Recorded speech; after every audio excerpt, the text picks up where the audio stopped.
Train ಹಿಡಿದಿದ್ದಾಯಿತು. ಜನರಲ್ಲು coach ಅಂದರೆ ನಿಮಗೆ ಗೊತ್ತು, ತುಂಬ ರಶ್ ಇರುತ್ತೆ. ಆದರೆ ಹಾಗೆ ಎದ್ದು ಬಿದ್ದು ತಪ್ಪಿಸ್ಕೊಂಡು ಬಂದಿದ್ದೀವಿ. ನೈಟು ಪೂರ ನಿದ್ದೆ ಇಲ್ಲ. ಜನರಲ್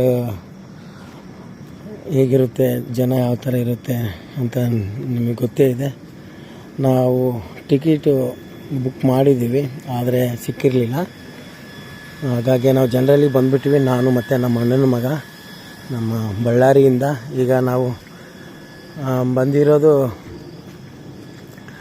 ಗೌರಿ ಬಿಂದಿರು ತೋರಿಸ್ತಾ ಇದ್ದೀನಿ. ಈಗ ಜಸ್ಟ್ ರೀಚ್ ಆಗಿದ್ದೀವಿ. ಟೈಮ್ ನೋಡಿದ್ರೆ ಎಷ್ಟಾಗಿದೆ ಅಂತಂದರೆ 3:30 ಆಗಿದೆ. ಎಲ್ಲಿ ಉಳ್ಕೋಬೇಕು ಏನೂ ಗೊತ್ತಾಗ್ತಾ ಇಲ್ಲ. ಈಗ ನೆಕ್ಸ್ಟ್ ನೋಡಬೇಕು ಎಲ್ಲಿ ಪ್ಲ್ಯಾನ್ ಮಾಡಬೇಕಂತ ನೋಡೋಣ. ರೈಲ್ವೆ ಸ್ಟೇಷನಲ್ಲಿದ್ದೀವಿ, ನಾನು ಮತ್ತು ನಮ್ಮ ಸಾಯಿ. ರೈಲ್ವೆ ಸ್ಟೇಷನ್ ನೋಡಿದ್ರೆ ಖಾಲಿ ಇದೆ. 3:30 ಅಂದರೆ ಯಾರು ಇರ್ತಾರೆ? ಯಾರೂ ಇರಲ್ಲ. ಏನು ಮಾಡಬೇಕು, ಎಲ್ಲಿಗೆ ಹೋಗ್ಬೇಕು ಅಂತ ಗೊತ್ತಾಗ್ತಾ ಇಲ್ಲ ನಮ್ಮಿಬ್ಬರಿಗೂ ಕೂಡ. ನೋಡಬೇಕೀಗ.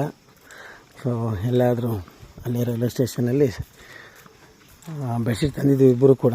ಅಲ್ಲೇ ಮಲ್ಕೊಂಡು ಈಗ 3:30 ಅಂದರೆ ಒಂದು 6 ಗಂಟೆವರೆಗೂ ಇಲ್ಲೇ ಇದ್ಬಿಟ್ಟು ನಮ್ಮ ಸಾಯಿ ಕಾಲೇಜ್ ಅಡ್ಮಿಷನ್ ಮಾಡ್ಸೋಕ್ಕೆ ಬಂದಿದ್ದೀವಿ. BS nursing college. ಮತ್ತು ಅದನ್ನು ಹುಡುಕಬೇಕು ಎಲ್ಲಿದೆ ಏನು ಅಂತ ನೋಡೋಣ. ಹೊಸ್ದಾಗಿ ಬಂದಿದ್ದೀವಿ ಗೌರಿಬಿದನೂರಿಗೆ ಬಳ್ಳಾರಿಯಿಂದ. ಯಾರ್ಯಾರಿಲ್ಲ ಜನ. ಇದೊಂದು ಫಸ್ಟ್ ಟೈಮ್ ಎಕ್ಸ್ಪೀರಿಯೆನ್ಸು. ಮಧ್ಯರಾತ್ರಿಯಲ್ಲಿ ಇಳಿದಿದ್ದು. ಯಾರನ್ನಾದ್ರೂ ಮುಂದೆ ಕೇಳಿದ್ರೆ ಹೇಳ್ತಾರೆ, ನೋಡಬೇಕು.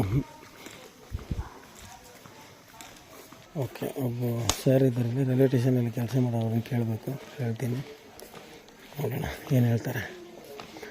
ಸರ್ ಇಲ್ಲಿ ಸ್ಟೇ ಆಗ್ಬೋದಾ? ನಾವು 6 ಗಂಟೆಗೆ ಹೋಗ್ತೀವಿ ಇಲ್ಲಿ ಎಲ್ಲ ಪಕ್ಕದಲ್ಲಿ. ಏನು ಪ್ರಾಬ್ಲಮ್ ಇಲ್ಲಲ್ಲ? Okay, thank you. Okay, stay ಆಗ್ಬೋದು ಅಂತ ಹೇಳಿದ್ದಾರೆ. ಏನು ಪ್ರಾಬ್ಲಮ್ ಇಲ್ಲ ಅಂತ. ಯಾಕೆಂದರೆ ಈ ಊರಿಗೆ ಹೊಸೂರಾಗಿ ಬಂದಿದ್ದೀವಿ. ಕೇಳಿ ತಿಳ್ಕೊಂಡು ಮಲಗೋದು ಇಂಪಾರ್ಟೆಂಟ್ ಆಗಿರುತ್ತಲ್ವ. ಯಾಕೆಂದರೆ ರೈಲ್ವೆ ಸ್ಟೇಷನ್ ಅಂದಮೇಲೆ ಜನ ಹೇಗಿರ್ತಾರೆ ಏನು ಗೊತ್ತಾಗಲ್ಲ. ನಮ್ಮ ಸೇಫ್ಟಿ, ನಮ್ಮ ಜಾಗೃತೆ ಇರೋದು ಒಳ್ಳೆಯದು. ಹಾಗಾಗಿ ಓಕೆ, ನೋ ಪ್ರಾಬ್ಲಮ್ ಅಂತ ಹೇಳಿದ್ದಾರೆ. ನೋಡೋಣ, ಮುಂದೆ ಹೋಗ್ತಾಯಿದ್ದೀನಿ. ಮಲಗುವ ಸ್ಥಳ ಈ ಕಡೆ ಹೋಗಿ ಅಂತ ಹೇಳಿದ್ರು. ಬಂದಿದ್ದೀವಿ. ಇಲ್ಲಿ ನೋಡಿದ್ರೆ ಯಾರೂ ಇಲ್ಲ, ಯಾರು ಕಾಣ್ತಾ ಇಲ್ಲ ನಮಗೆ. ನೋಡಬೇಕು ಮತ್ತು ಇಲ್ಲಿ ಯಾರು ನಮಗೆ ಸಿಗ್ತಾರಾ? ಇಲ್ಲೇ ಯಾರೋ ಮಲಗಿದ್ದಾರೆ ಒಂದಿಬ್ಬರು. ಅವ್ರನ್ನ ಕೇಳಿಬಿಟ್ಟು ಇಲ್ಲೇ ಪಕ್ಕಕ್ಕೆ ಬೆಡ್ಶೀಟ್ ಹಾಸ್ಕೊಂಡ್ಬಿಟ್ಟು ಮಲ್ಕೊಳ್ಳೋಣ ಅಂದ್ಕೊತಾ ಇದ್ವಿ. ನೋಡೋಣ. ಓಕೆ, ಇಲ್ಲಿ ಸುಮಾರು ಜನ ಮಲಗಿದ್ದಾರೆ, ನಮ್ಮ ಥರನೇ ಬಂದಿರೋರು. ಯಾಕಂದ್ರೆ ಕತ್ಲೆ ಇದಲ್ವಾ, ಎಲ್ಲಿಗೆ ಹೋಗೋಕ್ಕಾಗಲ್ಲ. 3:30 ಟೈಮ್ ಸುಮಾರದಲ್ಲಿ. ಕೇಳೋಣ, ಅಜ್ಜಿ ಇದ್ದಾರೆ ಇಲ್ಲಿ. ಅಮ್ಮ, ಇಲ್ಲಿ ಮಲಗ್ಬೋದಾ? ಇಲ್ಲಿ ಮಲಗಬೋದಲ್ಲ ಸರ್? ಇಲ್ಲಿ ಮಲಗಬೋದಾ? ಬೆಳಗ್ಗೆ 6 ಗಂಟೆಗೆ ಹೋಗ್ಬೋದಲ್ಲ? ಹಾಂ, ಇದೆ. Okay, thank you. ಓಕೆ, ಕೆಲವೊಂದು ರೂಲ್ಸ್ ಆ್ಯಂಡ್ ರೆಗ್ಯುಲೇಷನ್ಸ್ ಇದೆ.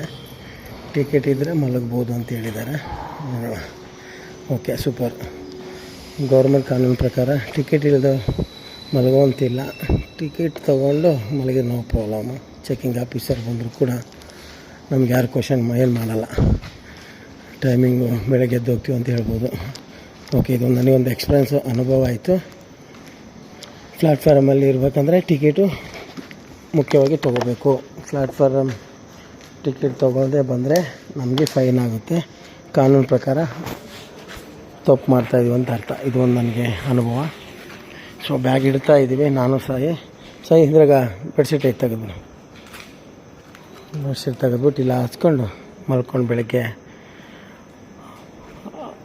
6-6:30 ಆಗ ಫ್ರೆಶ್ ಅಪ್ ಆಗಿ ಎಲ್ಲಾದರೂ ಸೊ ಮುಂದಿನ ಪಯಣ ಕಾಲೇಜ್ ಹುಡ್ಕುವಂಥದ್ದಾಗಿರುತ್ತೆ. ಕಾಲೇಜ್ ಕೂಡ ನಮಗೆ ಗೊತ್ತಿಲ್ಲ, ಸರ್ಚ್ ಮಾಡ್ಕೊತ ಕೇಳ್ಕೊತ ಹೋಗಬೇಕು. ನೋಡೋಣ ಬೆಳಗ್ಗೆ ಏನಾಗುತ್ತೆ ಅಂತ. ನಮ್ಮ ಸಾಯಿ ಮಲಗಿದ್ದಾನೆ, ನಾನು ಮಲಗೋಕ್ಕೆ ರೆಡಿ ಮಾಡ್ಕೊಂಡಿದ್ದೀನಿ ಆಲ್ರೆಡಿ. ಬೆಡ್ಶೀಟ್ ಹಾಸ್ಬಿಟ್ಟು ನಾನು ಮಲ್ಕೋಬೇಕು. ನಿದ್ದೆ ಬರ್ತಾಯಿದೆ, ರಾತ್ರಿ ಎಲ್ಲ ನಿದ್ದೆ ಇಲ್ಲ, ಕೂತ್ಕೊಂಡೇ ಬಂದಿದ್ದೀನಿ. ಜನರಲ್ ಬೋಗಿ ಅಂದರೆ ನಿಮಗೆ ಗೊತ್ತಲ್ವ, ಅನುಭವ ಆಗಿರುತ್ತೆ.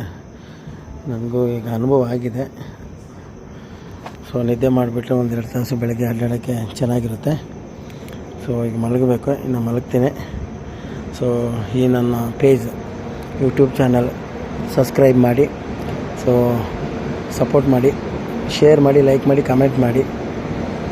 ಬೆಳಗ್ಗೆ ಮತ್ತು ನಾನು ಕಾಲೇಜ್ ಕಡೆಗೆ ಹೋಗುವಂಥದ್ದು, ಕಾಲೇಜ್ ಎಲ್ಲಿದೆ ಅನ್ನೋದು ಮುಂದಿನ ವೀಡಿಯೋದಲ್ಲಿ ನಾನು ತೋರಿಸ್ತೀನಿ. ಈ ನಮ್ಮ ಪೇಜ್ ಓಪನ್ ಮಾಡಿ, ಸಬ್ಸ್ಕ್ರೈಬ್ ಮಾಡಿ, ಲೈಕು, ಕಮೆಂಟು, ಫಾಲೋ ಮಾಡಿ. ಪ್ರತಿಯೊಂದು ವೀಡಿಯೋನು ನಾನು ಅಪ್ಡೇಟ್ ಮಾಡ್ತಾ ಹೋಗ್ತಾ ಇರ್ತೀನಿ. ಸೊ ಖಂಡಿತ ನೀವೆಲ್ಲರೂ ನಮ್ಮ ಪೇಜ್ ಓಪನ್ ಮಾಡಿ ಸಬ್ಸ್ಕ್ರೈಬ್ ಮಾಡ್ತೀರಾ ಅಂತ ನಾನು ಅಂದ್ಕೊತೀನಿ. ಸೊ ನಾನು ನಿಮ್ಮ ಪ್ರೀತಿಯ ಪಾಲ್ ಪಕ್ಕೀರ. ಬಾಯ್ ಎಲ್ರಿಗೂ ಕೂಡ. ಸೊ ಎಲ್ರಿಗೆ ಬೆಳಗಿನ ಶುಭೋದಯ, ಗುಡ್ ಮಾರ್ನಿಂಗ್ ಎಲ್ರಿಗೂ. ಬಾಯ್ ಬಾಯ್.